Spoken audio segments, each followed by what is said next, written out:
The usher glanced at the 2 empty seats in the front row, then back at me. "These are still reserved for your parents." I forced a smile that didn't reach my eyes. Not anymore.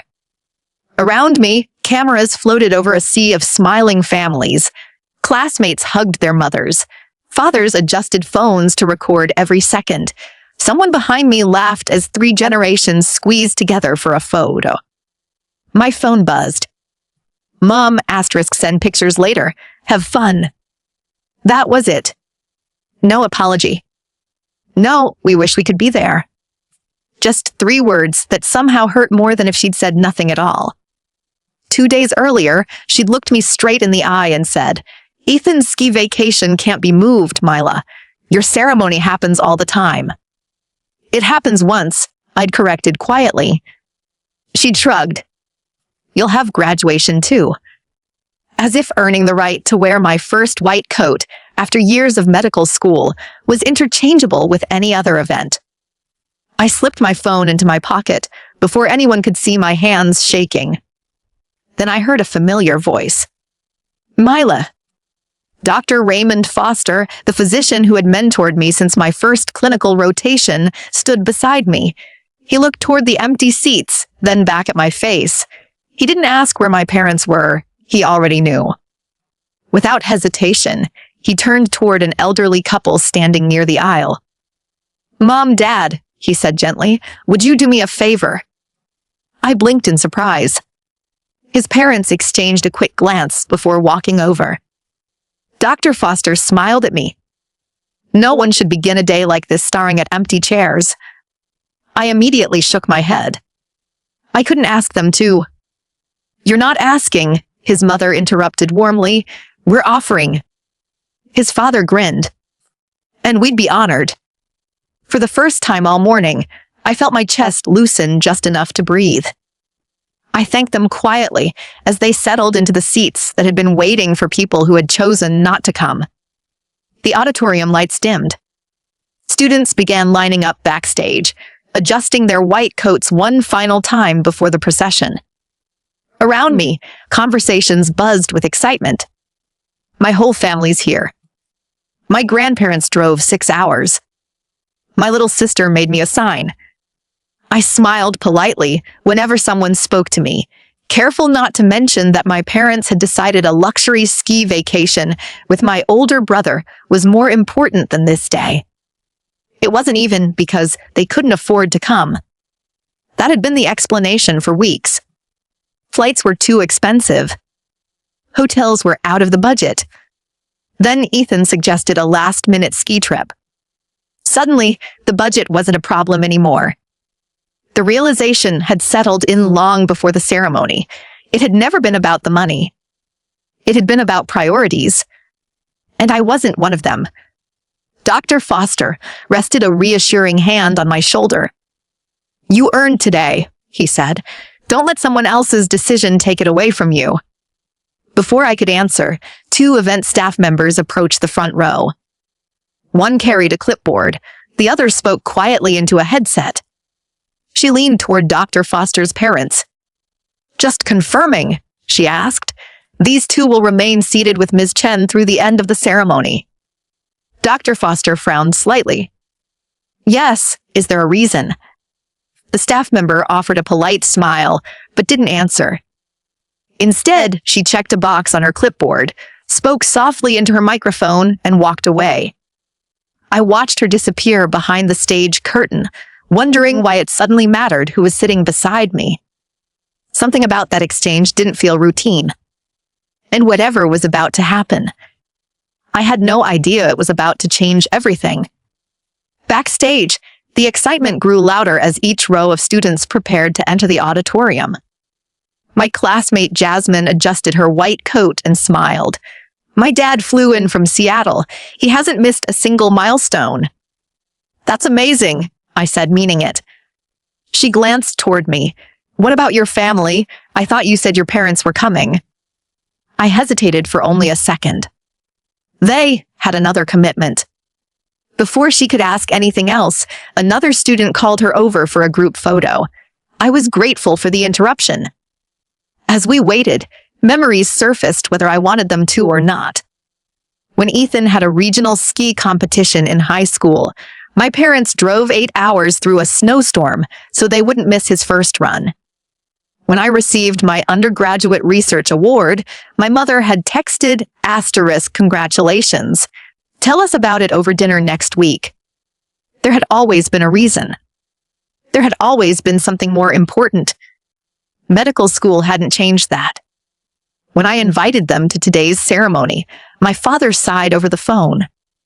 Flights, hotels, it's just too much right now. 3 weeks later, Ethan posted photos of new ski equipment with the caption, "Family vacation loading." The numbers had never been the problem. The choices were. A gentle knock on the dressing room door interrupted my thoughts. Dr. Foster's parents stepped inside. His mother held out a small handkerchief embroidered with blue flowers. "I always carry an extra," she said with a warm smile. "Happy tears have a habit of showing up at ceremonies." His father chuckled, "And if they don't, we'll pretend we never saw them." I laughed for the first time that morning.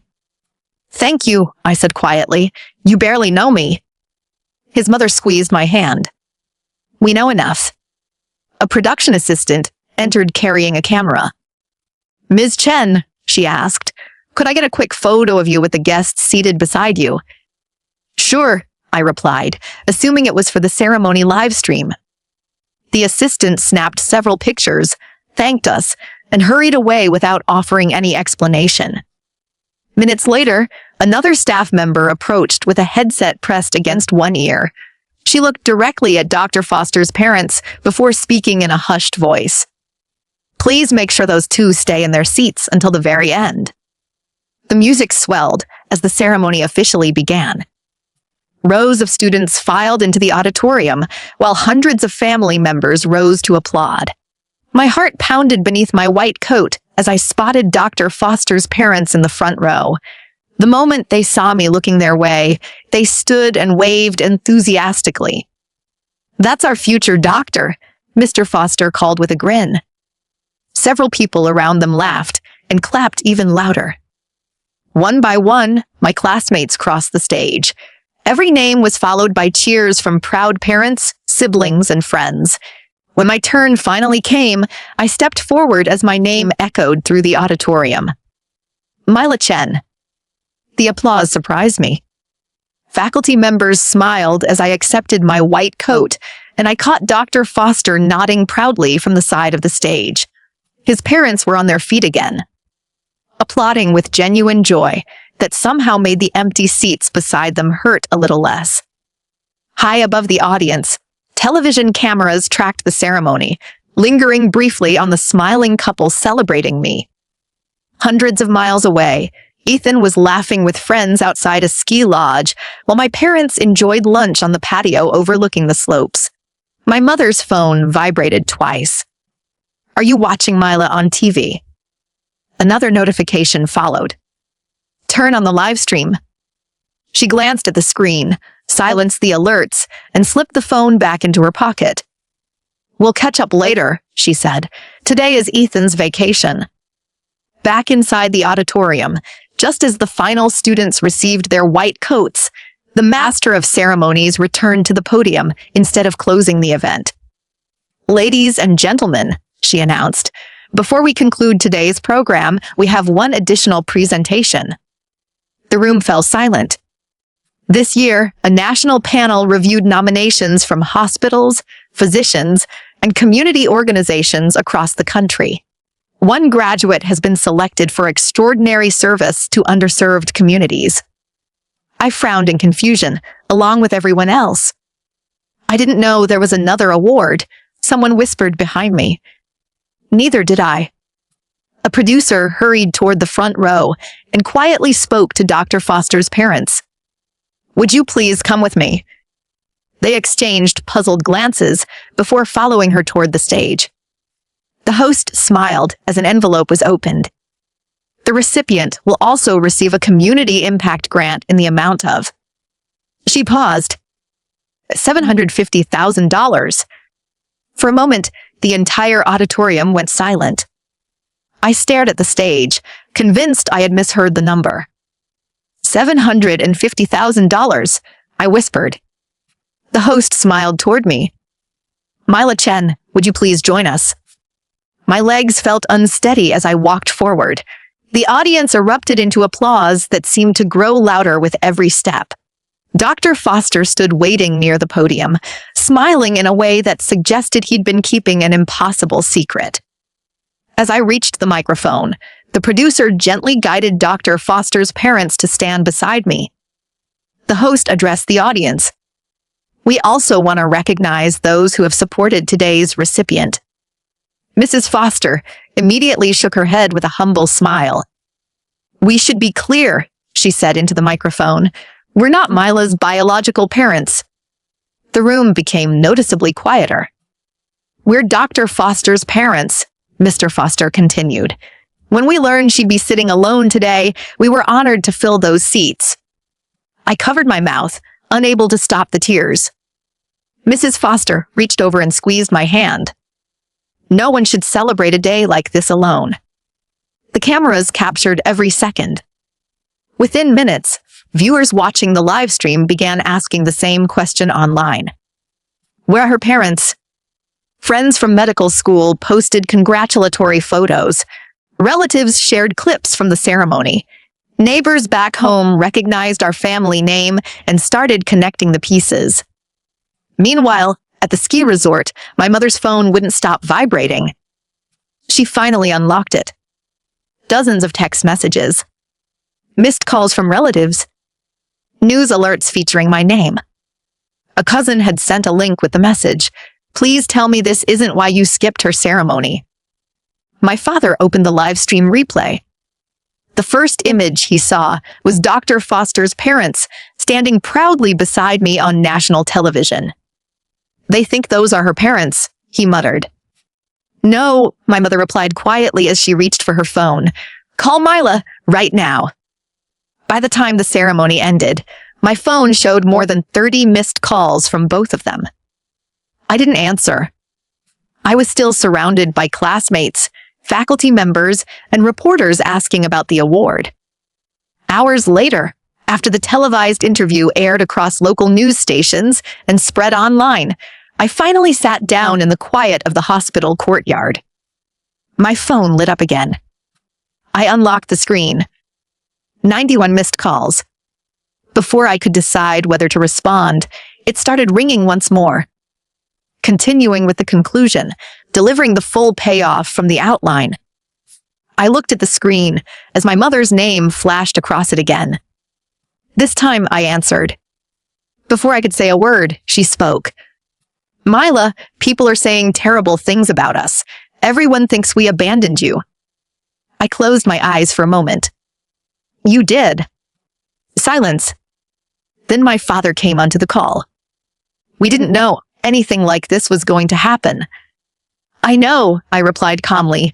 That's not why this hurts. They waited. You skipped the ceremony because you believed it wasn't important. Neither of them had an answer. A few minutes later, Dr. Foster found me sitting outside the auditorium. He handed me a folder containing the official award documents. I suppose I owe you an explanation, he said with a smile. He told me that months earlier, after watching me organize free medical clinics, weekend health screenings, and educational outreach for underserved neighborhoods while carrying a full medical school workload.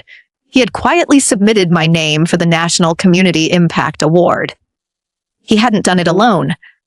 Hospitals where I had volunteered, attending physicians, and several community organizations had all written letters describing the same thing, that I consistently showed up for people who had nowhere else to turn. The selection committee had chosen me unanimously. The television producers wanted to surprise you, Dr. Foster explained. They also wanted to recognize the people supporting you from the audience. They assumed your family would be there. Instead, his parents had become the people standing beside me. Not because anyone planned it. Because they were the ones who showed up. Over the following days, clips from the ceremony spread throughout our hometown. Friends congratulated me. Former teachers reached out. Neighbors who had known my family for years began asking my parents why they had missed such an important milestone. The explanation about a ski vacation traveled just as quickly as the award itself. Even Ethan called me. "I didn't know they were skipping your ceremony," he admitted. "If I'd known, I would have told them to stay." "I believe you," I said. For the first time in years, none of my frustration was directed at him. He hadn't made the decision. My parents had. They continued calling over the next several weeks, asking to meet, insisting people had misunderstood the situation. I finally agreed to one conversation. My mother started by saying, "We're embarrassed." I nodded. I was hurt. The difference hung in the air between us. "I've spent years hoping that if I worked hard enough, one day I'd become your priority," I said. "I'm done chasing that." There was nothing left to argue about. I wished them well, but I also made it clear that my boundaries were no longer negotiable. The award funding allowed me to expand the community health programs that had inspired the nomination in the first place. What began as volunteer clinics grew into a network serving families who otherwise struggled to access medical care. When I started my residency a few months later, the front row at the welcome ceremony was already full. Dr. Foster was there. His parents waved the moment they saw me.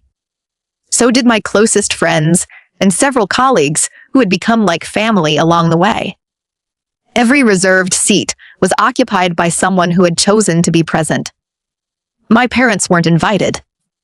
As I walked forward in my white coat, I didn't glance toward the entrance. I already knew everyone who mattered was in the room. I stopped waiting for the people who never showed up and built my life with the ones who always would.